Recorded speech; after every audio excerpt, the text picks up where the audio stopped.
Good evening, my friends. Tomorrow is Halloween, the day when every horror fan and TV network decides to put on an all-day horror movie marathon. Now, I've never been a big fan of horror myself as a genre, but there have been some shows that I really loved that either had horror themes or that were just legitimately horrifying, regardless of the genre. Today's video, I'm going to be focusing on the latter. These are 5 shows that freaked me out. Not necessarily the 5 best shows with horror elements, but the 5 shows that most effectively scared me. And of course, all 5 of them are shows that are worth checking out, so if you need something to marathon tomorrow and you don't want to resort to cable TV, then by all means, check out some of these anime, or at least one of them. At number 5 is the film Perfect Blue. This film was the debut of one of the greatest filmmakers in anime history, Satoshi Kon, who unfortunately died a few years ago. It was made in the late 90s, and it was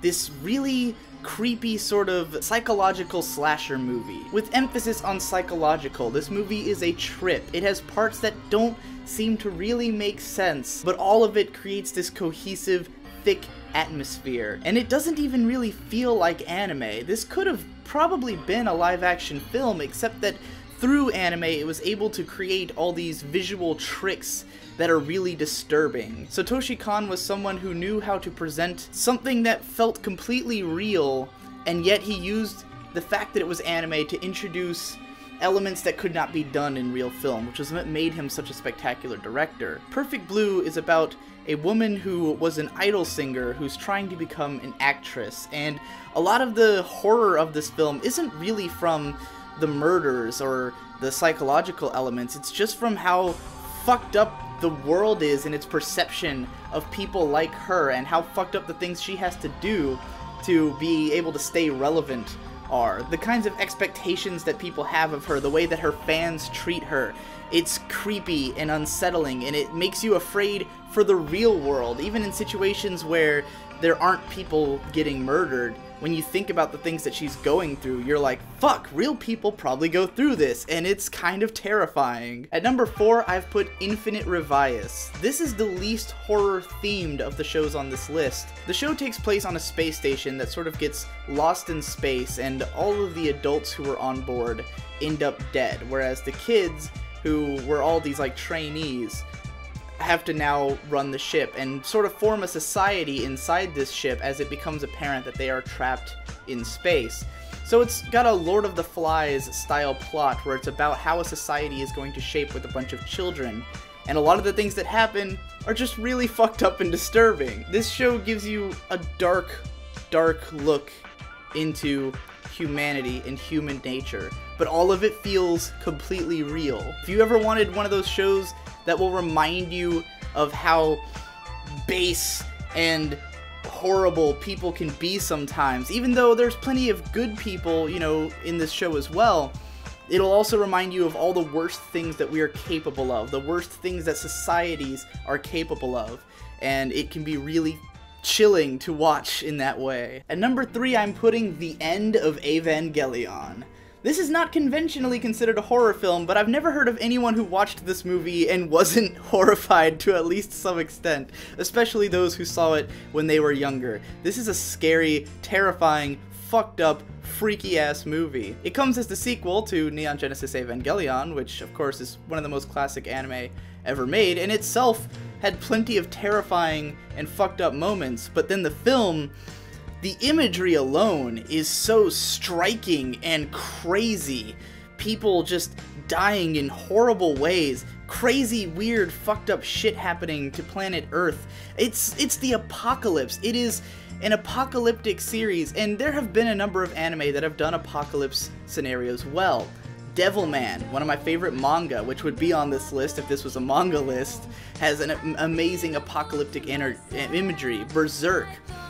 But Evangelion makes it the most disturbing I think it's ever been. It shows us an apocalypse where we can't really comprehend everything that's happening, and there's so much symbolism and weird things happening, and it sticks with you. Whether you find it terrifying or not, it will definitely stick with you. At number 2, I'm putting Technolize. This show is grueling to watch. A lot of the horror in this comes from just experiencing it. And I don't mean horror in the more conventional sense of just because people die, although a lot of people do die. In the first episode of this show, the main character gets one of his arms and one of his legs cut off by a mafia boss. And he spends the next, like, episode and a half just crawling with one arm and one leg through the city, trying to stand, trying to get around, silently. The first episode of this show has like maybe 10 lines of dialogue in the whole episode. Most of the show is very quiet, very thick with atmosphere. It's got this dark, grungy look. Everything's fucked up and terrible. It's in this like underground city that's like run by gangs. Everything sucks in this world. And as the show keeps going, just more and more things get corrupted and destroyed, and you just kind of watch this city tear itself apart until in the end it's just this gruesome bloodbath, and it's painful to watch. It's not for everyone because it's really slow. I mean, when I say painful, I mean you'll literally be going, "Oh my god, I can't believe I'm watching nothing happen except for grueling, painful to watch things." But it's pretty disturbing. And number one, the freakiest, scariest, most fucked up anime I've ever seen is Shiki. This one is deliberately horror. In fact, this one was actually inspired by a Stephen King story whose name is completely escaping me right now. But it takes it and sets it in rural Japan, and it's about vampires. Specifically, it's about a war between vampires and humans. At first, it's a mystery about these vampires who show up in this town, and people start disappearing, and the people in the town are trying to get to the bottom of it. But what eventually it spirals into is a conflict between humans and vampires in which neither side is necessarily right. As humans, we logically root for the humans because of the humans are basically fighting for self-preservation, the vampires are fighting for sustenance, and both of them need it. And both sides have people who are not worth rooting for, as well as people who are worth rooting for. So trying to choose a side, trying to decide who you want to live or die in this conflict, will get you nowhere. Every side is fucked up. Every person, you know, who you want to live, you're like, you know they're trapped in this situation. And as it goes, like Infinite Revias, it starts showing us the worst things that people can do to one another. It becomes about how fucked up people get in a wartime scenario. When people stop regarding one another as humans, when they stop regarding one another as worthy of life, the things that they will do to one another, the way they will demonize one another, the kinds of just depravity that will spring from that. And this show becomes the bloodiest bloodbath I have ever seen by the end. Some of the imagery has stuck with me forever. Some of the moments in this show, some of the fucked up feelings that I felt. I never felt like moral disgust until I watched this show, where it really made me think, wow, people are fucked up. and that's why it's the scariest show I've ever seen. It's the one that it wasn't necessarily that it made me jump or scream or even give me nightmares, but it made me fear other people, and that to me is the scariest thing that a show can do.